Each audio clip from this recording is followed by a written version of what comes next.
Midnight in Amber. Segue Chapter 2.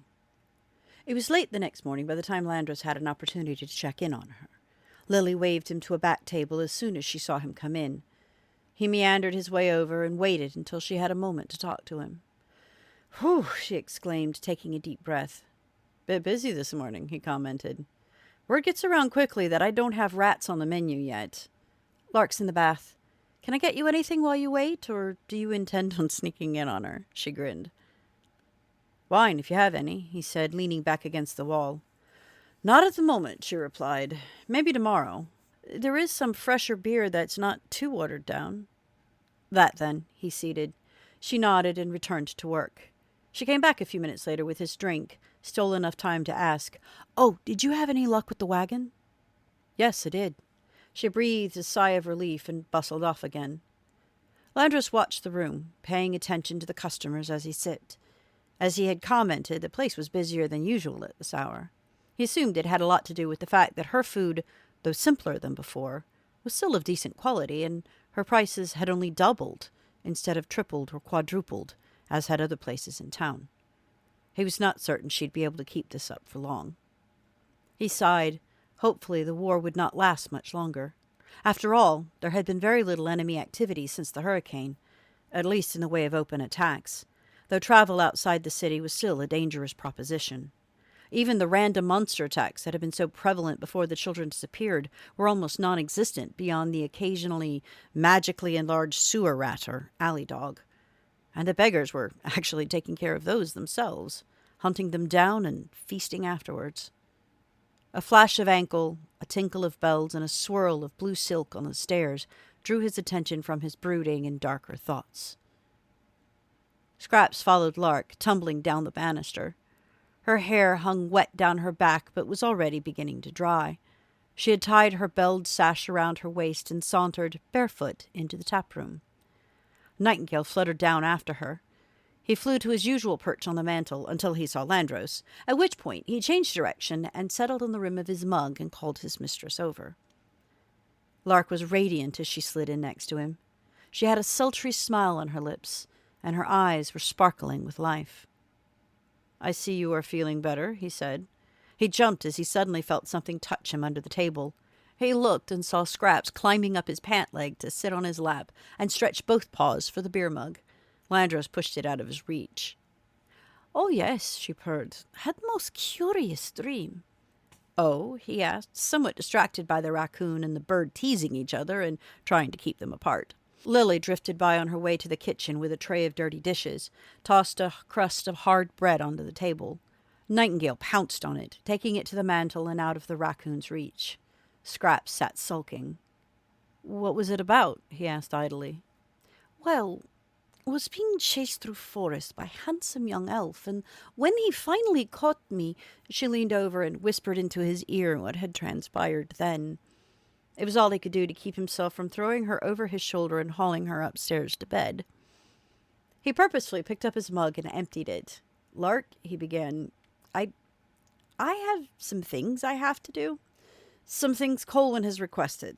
I came by to see how you were doing and to bring you some good news." "Oh," she said, reaching into his lap and scratching the raccoon's furry stomach. Scraps promptly rolled over and splayed all four paws in ecstasy. She laughed. "Yes, I would like for you to take the horses back to your wagon and hitch them up. You're moving." She sat up, prompting a complaint from the raccoon. "What? Moving? Where?" "You remember where we spent the night last night?" She gave him a sideways look. "Right," he said, fidgeting. "Well, Lord Colwyn has given you permission to camp there. You will be safe within stone walls without the feeling of being trapped within stone walls. Not really any different than Tent Town, but with better neighbors. You can move your wagon as often as you feel the need to and not worry for thieves or unwanted company. All he asks is that you, well, find another place to stay or give him the distance he needs when he may ask it, with no questions. Hell, he might even give you a bed in the house. I don't know. It should not be too often." Lark was too stunned to say anything. "Thank you," she finally stammered. Is Am I to owe something? Rent, I believe is called. Landros shrugged. He did not say anything to me last night about rent. But you can ask him. He said to go over as soon as you're ready. I have some things to do, as I said. Someone will be there to let you in. He gave her a quick kiss, afraid that if he gave her a longer one, he'd never leave. That rose looks good in your hair. I'm glad the merchant gave it to me, he said, laid a silver piece on the table for Lily, and left. She just sat there, still stunned, watched the raccoon shuffle out after him. Lily stopped by, picked up the empty mug, and pocketed the coin. You heading out today? She asked. Huh? Lark looked up, startled. Yes, be back tonight. They needs practice and I need work. Have matters to replace after all, she added, getting up. We'll see you. And thank you, she called as she walked faster towards the stairs until she was running, skipping steps as she went. She suddenly paused halfway up, leaned over the rail and called back. You want I should leave Ivaska? No, take him with you, she bellowed over the noise in the room. Just bring him back tonight. No telling when that damned raccoon will take a shine to visiting again, she said pointedly. Lark knew she was not referring to Scraps at all, but more bipedal thieves who would steal whole chickens instead of just eggs. She nodded and ran upstairs to get her belongings together. Lark was glad Lily had relented when she insisted upon this small back room instead of one of the larger ones. It was quiet and not too comfortable. It reminded her that she needed to move soon, and kept her from getting too settled here. She threw her belongings into her bag, put all her jewelry on at once to save her from having to fit it all into her rune bag. She sighed. One of these days she would find, buy, or make herself a bag for storing her jewels when she was away from her wagon. She tied her tambourine to the tails of her shawl and grabbed her violin case. Mom said take the quilt with you. She turned, saw Dane standing in the doorway with Nightingale cupped carefully in his hand. Oh, I could not.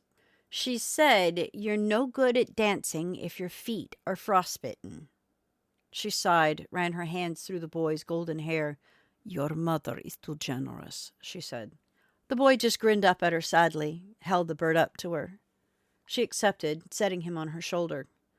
All right, I'll take quilt, she sighed, and turned back into the room. She took the old quilt from the foot of the bed, folded it over her arm, and slipped out. We'll be back for your lesson later, Dane, she said.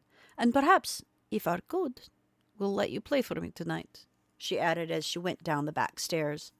Ivaska was waiting by the door, got up as she came out of the kitchen, his tail wagging. Her 2 horses, Dalal and Cassie, were already tethered in the yard, waiting for her. The stable boy smiled, waved. She waved back. She tossed the folded quilt over the piebald's back, forming a makeshift blanket saddle. Tying the strings of her violin case to the straps of her patchwork bag, she draped them across the horse's withers and vaulted onto his back. The stable boy handed her Cassie's tether and stood back to watch the odd little parade trot out of the yard, the mockingbird soaring overhead and the wolfhound happily tagging along, making sure that the mare kept up. No one so much as crossed Lark's path as she trotted into Tent Town and returned to her wagon. There were bits of trash scattered all around it, some of it things that had been missing a few days ago. A dented pot, a broken plate, bent forks, and cloth remnants. Even the birdhouse had been returned, though it was badly damaged. Nightingale landed on the edge of it, looking down at it mournfully. Lark sighed, dismounted. She tethered the 2 horses to the tree and began to clean up. She made 2 piles, one on the tail of the wagon of things she could salvage, the other of things to be thrown out as useless. It was a distressing sight, her caravan. Even the paint seemed to have dulled. The grass under your wagon is dead, Rushavska, ground an old voice in Romeri. Lark turned, her temper flaring. An old woman swathed in dark, worn greens and blacks and purples stood staring at her. She wore heavy gold rings on each of her fingers and 2 large hoops in one ear. Her thin, graying hair was pulled back and bound in an acid-green kerchief embroidered with faded gold stars and moons and other astrological signs. Around her neck hung a single strand of heavy gold beads. The woman just stared, waiting for Lark to say something. Lark studied her for a moment, smelling the power in her. This was not just some ordinary Romer charlatan. This was a woman who wielded the power. A Ranee, more than likely. But which clan? She bided her time. The woman had known her clan by the red roof on her wagon, but Lark was at a disadvantage here, and it was obvious that the woman desired it to be so. I know, grandmother, she answered politely, trying to perhaps place the woman's dialect. I'm moving it now. A little too late, don't you think, girl? She sighed, determined not to let this woman rankle her. It was bad luck for Romeri to allow the grass to die beneath the wagon. Very bad. Yes, but have been away. Maybe should have stayed away, she suggested. There was a spark in her eye that reeked of malevolence. A crow flew in, settled on the woman's hunched shoulder. Maybe, but have not, and will not. Please, if you will excuse me. She went to move past her to untether the horses. The woman put her stick out to block her. It was as twisted as her gnarled hands. No, I would talk with you, Rushavska. At least she does not know my station, Lark thought. The old woman cackled, causing Lark to wonder if she knew how to read thoughts, or worse, did know her station. The crow cackled with her. So talk. Why are you still here? She snapped. Lark just looked at her, as if the answer to her question were not obvious.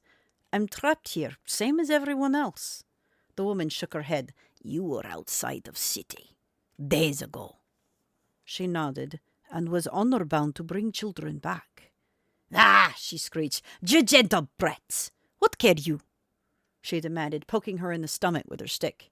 They were not Romeri children. Lark shoved the stick away from her, beginning to get angry at this woman's audacity and callousness. They were children, she snapped defensively. Innocent and frightened.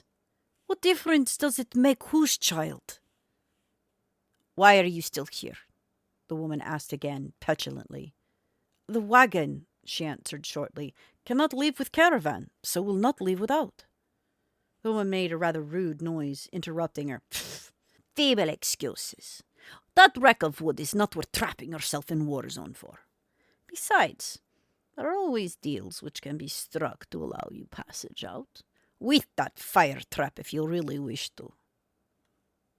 What? Lark exclaimed, disgusted with the thought. Sell out to enemy.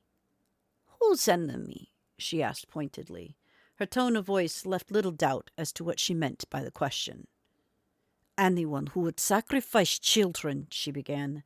The woman cut her off yet again, turning a little away from her, watching the wolfhound pressing against Lark's legs, debating whether or not she was a threat and whether or not he was afraid to deal with her.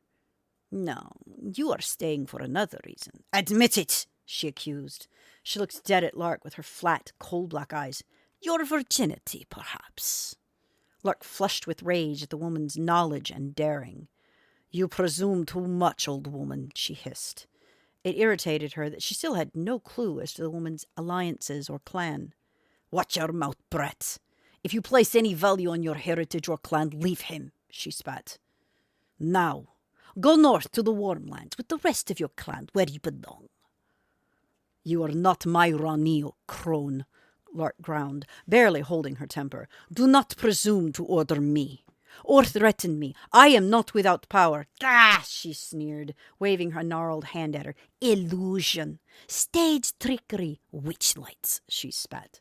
Weak magic, simple locks and ghosts, nothing. A gentle witch, that is what you are becoming, and that is all you will ever be if you keep your elfin lover.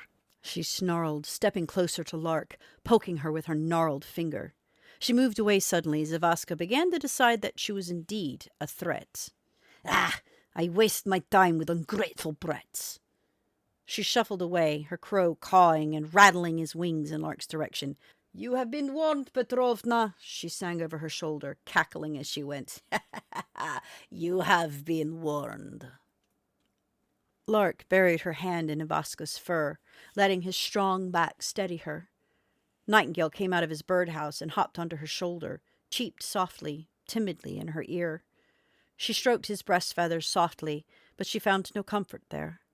Nightingale sighed. Ivaska sneezed. Agree, she said suddenly, reforming her resolve. She was most foul, old hag. and do think she has fouled air. Let's get out of here, Sisket." Nightingale peeped a very emphatic agreement and flew to sit between Dulal's ears.